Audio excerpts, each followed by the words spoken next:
Президент Садыр Жапаров Лейлек районунун Максат айылына барды. Президент Садыр Жапаров бүгін 27 майда Баткен облысында болған жұмысчу сапарынын алкагында Лейлек районунун Максат айылына барды.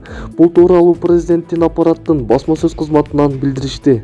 Мамлекет башчысы талкаланган объектилерди, анын ичинде өрттөлүп кеткен мектепти барып көрүп, жаңы курулуп жаткан 2 кабаттуу 100 орундуу жаңы бала бакчанын долбоору менен таанышты. Ошондой эле президент жергиликтүү тургундар менен жолугушуп, алар менен сүйлөшүүдө мамлекеттик чек араны делимитациялоо жана демаркациялоо иштери жөнүндө кеңири айтып берди.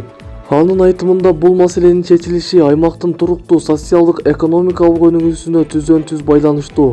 Мамлекет башчы Баткен облусуна мамлекет тарабынан өзгөчө көңүл бурулуп келе жаткандыгын жана мындан ары дагы бериле берерин баса белгиледи. Президент бир дагы жергиликтүү тургун жардамсыз калбайт, ошондой эле гуманитардык жардамды даректүү бөлүштүрүү зарылдыгына көңүл буруу керектигин айтты. Маалымат булагы Супер Кейджи сайты.